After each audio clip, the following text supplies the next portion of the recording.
Hello and welcome to today's live broadcast, which is coming to you from a place called Markt Vorgast, which is in Germany. And so, anyway, as always with a live broadcast, can you please, you can write anything you want, of course, but within reason. And when I say within reason, please don't write anything which is unsuitable for public broadcast.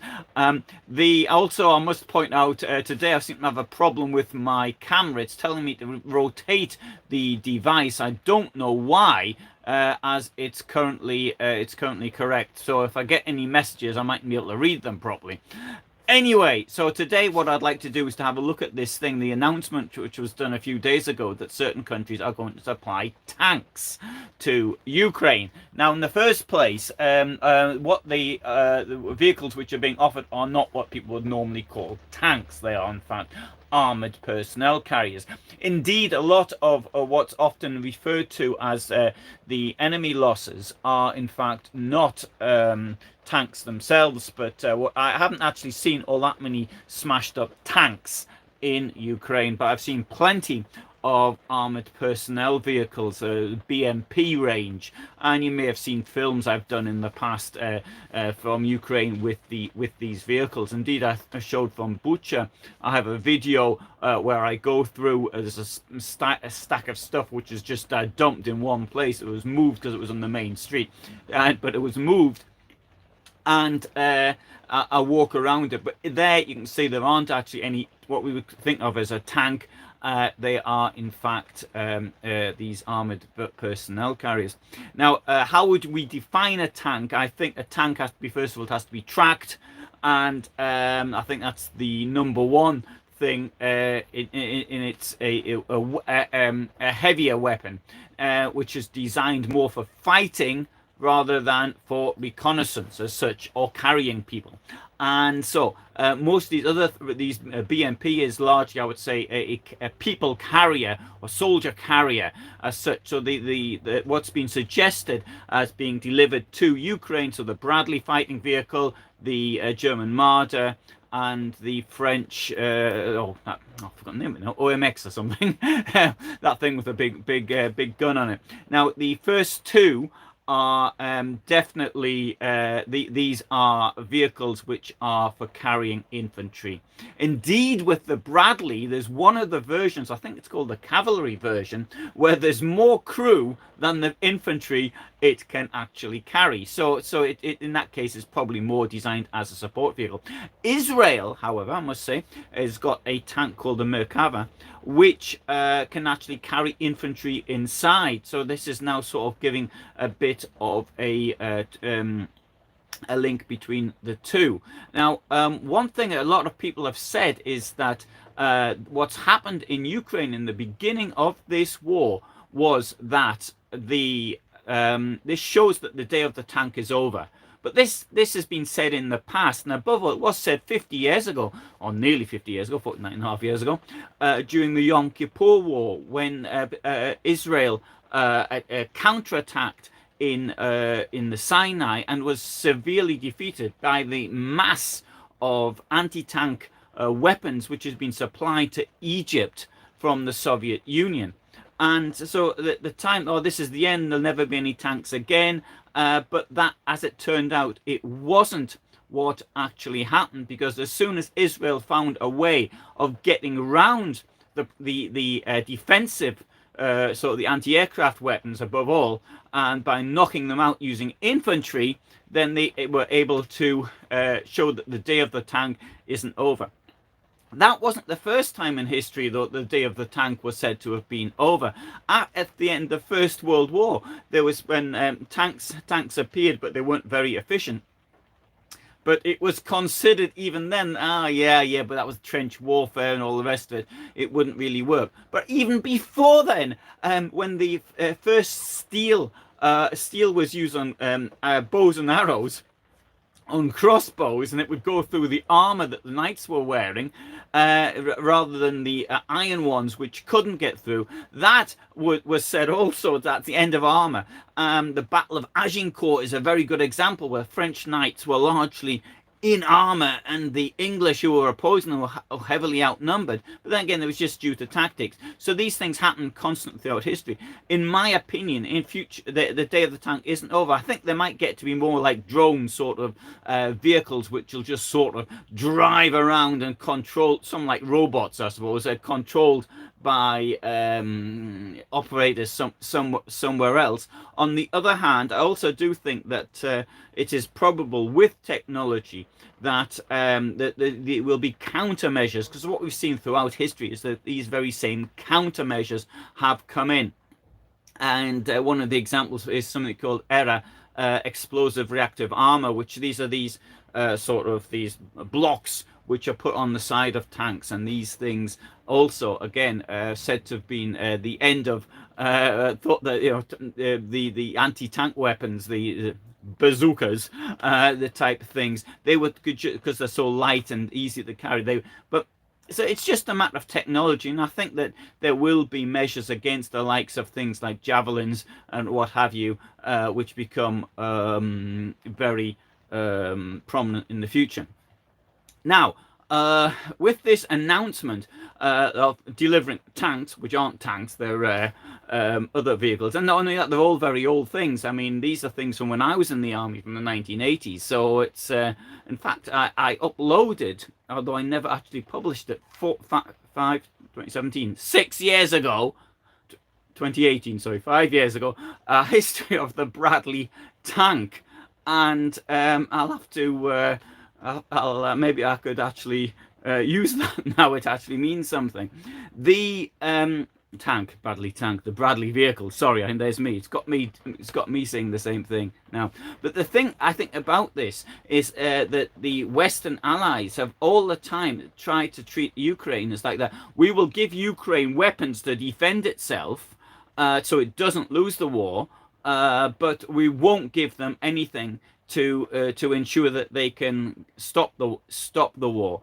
And so, whereas I myself wouldn't like to see Russian civilians being attacked, I do think that Ukraine needs to be able to stop the attacks coming in. So it needs to have the resources to stop, to hit these drones when they're being assembled, and rather than wait for them to be fired and then shoot them down once they cross the border, or indeed to hit the bases, which they're now doing, of course, such as the one near Saratov, the Engels Air Base. If these things happen, now the whole point is that it's one country is too frightened to do anything, and it requires one country to break this pattern, and then maybe all of them will then start doing it. And we see exactly the same thing actually happened during the Spanish Civil War.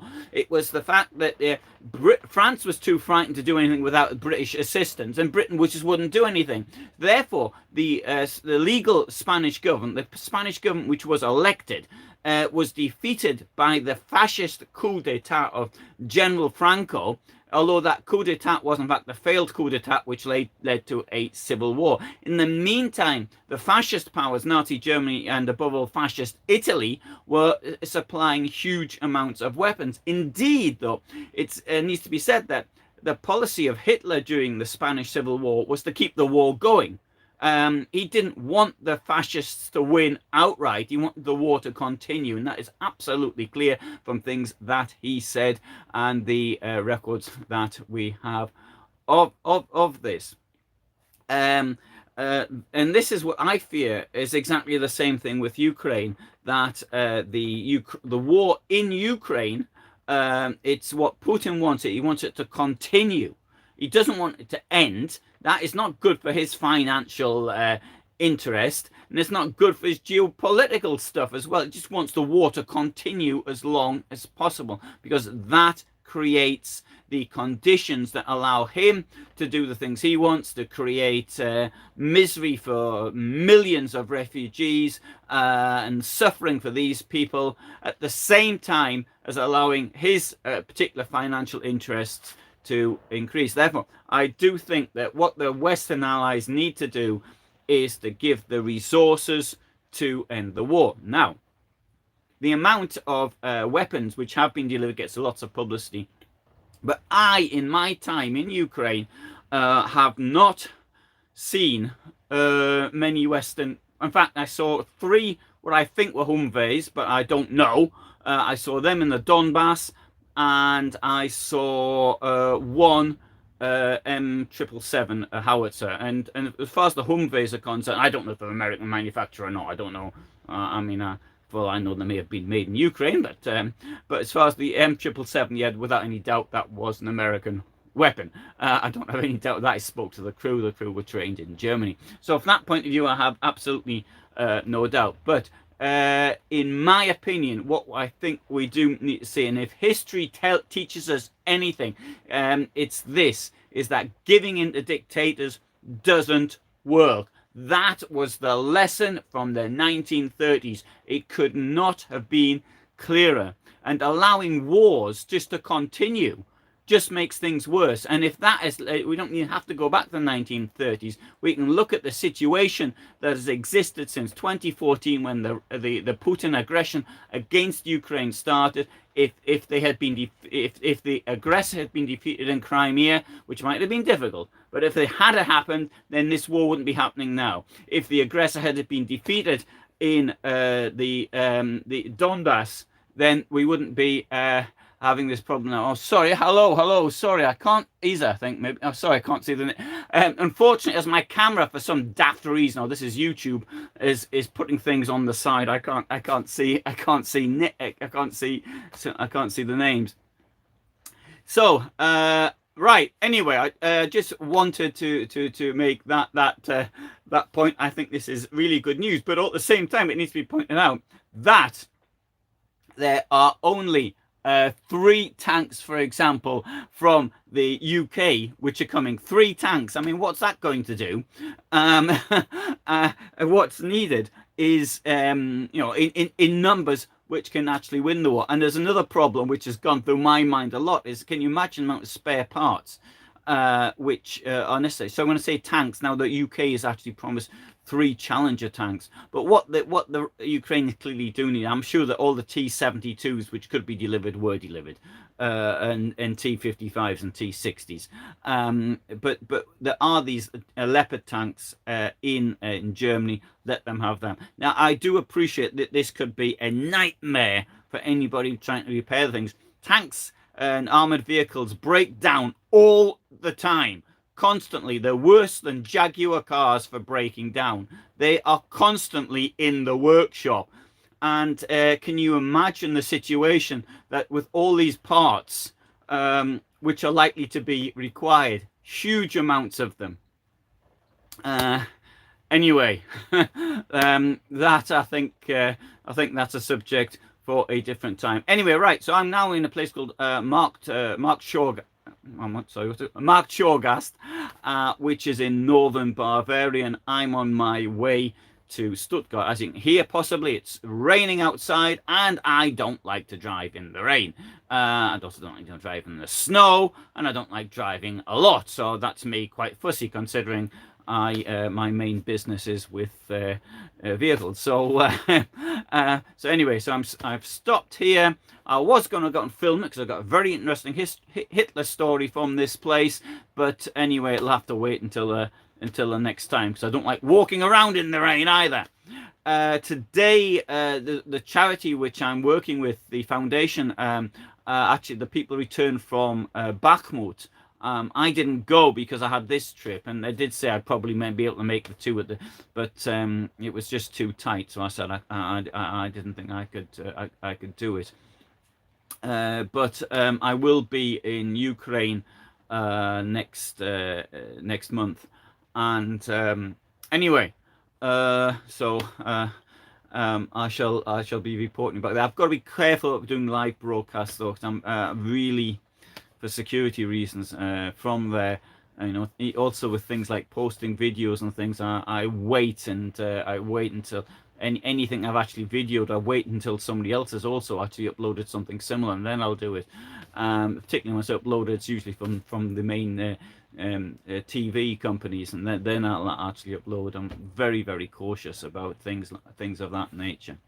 Anyway, thanks very much for watching. I hope you found that interesting, and if you did, then I'll try and come back some other time. But all the best for the moment from me in Germany. And one thing I forgot to add, which I was going to add, is that most all the equipment is Ukrainian. It's not foreign. Right. Thank you. Okay. Until next time. Thank you. All the best. Bye.